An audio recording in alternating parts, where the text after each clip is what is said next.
ओम नमः शिवाय। उमापति महादेव की जय। प्रेमी भक्तों, आज मैं शिव महापुराण से दूसरा खंड, उसका पहला अध्याय सुनाने जा रही हूँ।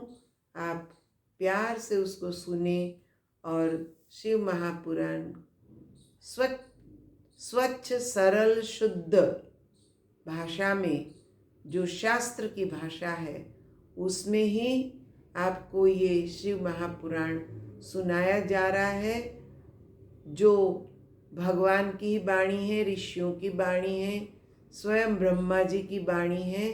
तो आप लोग इस वाणी को प्यार से सुने। पहला अध्याय। ब्रह्मा जी बोले, हे नारद, अब मैं तुमको शिव जी के अनादि चरित्र के विषय में बताता हूँ। जिस प्रकार सती ने दक्ष के घर में अवतार लेकर पुनः शिव जी से विवाह किया, तब उन्होंने शिव जी के घर जो जो कार्य किए उन सब का विस्तार पूर्वक वर्णन करता हूँ। पहले मैंने 10 पुत्र उत्पन्न करके उनको आदेश दिया कि तुम सृष्टि की रचना करो। वे पुत्र मरीचि, अत्रि, अंगिरस, पुलच, पुला, क्रतु, भृगु, वशिष्ठ, नारद तथा दक्ष है।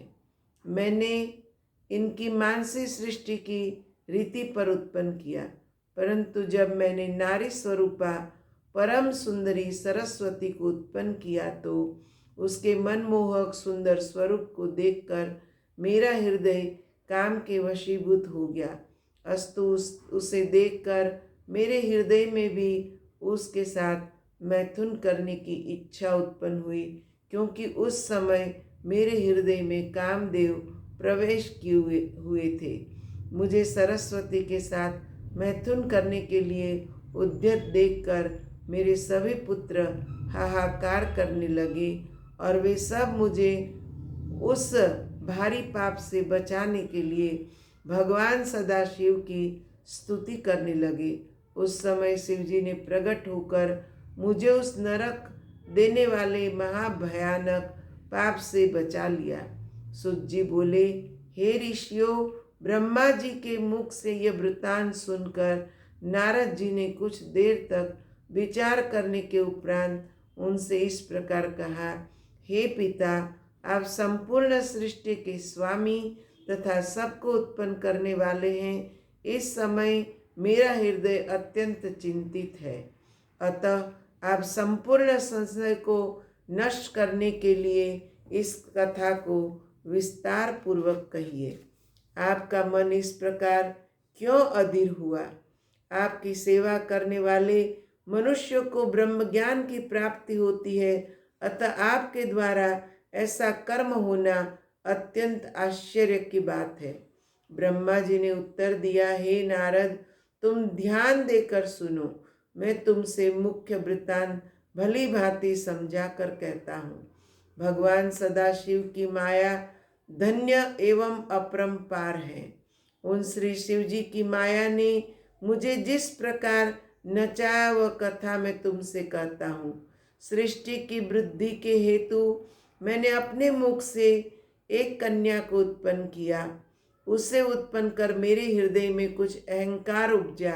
अहंकार प्रत्येक प्राणी को दुख देता है। अस्तु उस समय शिव जी ने यह लीला दिखाई कि मेरे मुख से एक ऐसी परम सुंदरी स्त्री उत्पन्न हुई जिसके देखने मात्र से संपूर्ण दुख दूर हो जाए। उस स्त्री का नाम संध्या रखा गया। वैसी अपूर्व सुंदरी मनुष्य लोक में तो क्या, देवलोक में भी नहीं थी। इस नख से शिखा तक नवीन पूर्ण चंद्र के समान प्रभावशालिनी गजगामिनी तथा चंपक वर्ण कामिनी को देखकर मेरे हृदय में काम वासना जाग ही उठी और मैं उसके साथ रमण करने की इच्छा से अपने स्थान से उठकर खड़ा हो गया। परंतु दक्ष आदि ने उस समय मुझे ऐसा करने से रोक दिया। तदुपरांत वे सब दक्ष आदि मेरे पुत्र स्वयं उसकी और पाप भरी दृष्टि से देखने लगे, जिस समय मैं अपने मन में उसी स्त्री के प्रति अनेक प्रकार का विचार कर रहा था, उसी समय अचानक ही एक अत्यंत सुंदर पुरुष भी वहीं उत्पन्न हो गया। वह मेरे सामने आकर खड़ा हो गया और मुझसे इस प्रकार कहने लगा कि हे पिता, आप मुझे मेरा नाम और काम बता दें। आप मुझे जहाँ रहने की आज्ञा देंगे मैं वहीं रहूँगा। अस्तु, आप कृपा करके मेरी इस इच्छा को पूर्ण करें। हे नारद, उस पुरुष की बात सुनकर मुझे अत्यंत आश्चर्य हुआ। फिर कुछ देर विचार करने के बाद मैंने उससे कहा, हे पुत्र, तेरे उत्पन्न होते ही मेरा हृदय और शरीर के सब अंग कांप उठे थे, अतः मैं तेरा नाम मनमंथ रखता हूँ। इसके अतिरिक्त मनसिज, मदन आदि तेरे अनेक नाम होंगे। तू अपने इन 5 बाणों द्वारा तथा अपने सौंदर्य द्वारा सबको अपने वशीभूत कर लेगा। संपूर्ण सृष्टि का हृदय तेरे अधीन रहेगा। इस प्रकार मैंने अपने पुत्र को बहुत से अधिकार प्रदान किए। अपने कार्य को इस प्रकार संपन्न हुआ देखकर मेरे हृदय में प्रसन्नता भर गई तथा अत्यंत अहंकार भी उत्पन्न हुआ। तत्पश्चात सिंहासन पर बैठे हुए अपने सभी पुत्रों को देखकर मुझे बहुत हर्ष हुआ। मैंने उस पुरुष का जो मनमथ नाम रखा था उसे सभी ने बहुत पसंद किया और यह स्वीकार किया कि कामदेव का पद सबने सबसे बड़ा तथा ऊंचा होगा।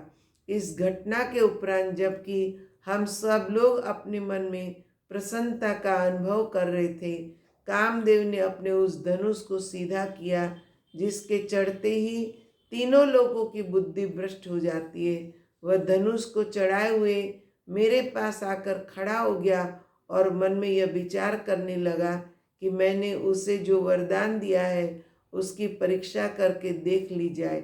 अस्तु, उसने मेरी पुत्री संध्या को मेरे समीप खड़े देखकर मेरे ही ऊपर अपना मोहन नामक बाण चला दिया। तदुपरांत उसने मेरे अन्य पुत्रों को भी अपने उस बाण द्वारा मूर्छित कर दिए। उस प्रकार हम सब उसके वशीभूत हो गए। जब उसने यह देखा कि संध्या के ऊपर उसके बाण का कोई प्रभाव नहीं पड़ा है, तो उसने संध्या के हृदय पर भी एक ऐसा बाण मारा जिसके कारण वह भी कामदेव के वश में होकर चंचल और वक्र दृष्टि से सबकी ओर देखने लगी। हम सब लोग बुद्धिभ्रष्ट हो जाने के कारण उसे पकड़ने की इच्छा करने लगे, क्योंकि काम के वशीभूत हो जाने के कारण हमें किसी प्रकार के कुकर्म तथा पाप का विचार नहीं रहा था। अस्तु, यहाँ दूसरे खंड का पहला अध्याय हम संपूर्ण करते हैं। ओम नमः शिवाय।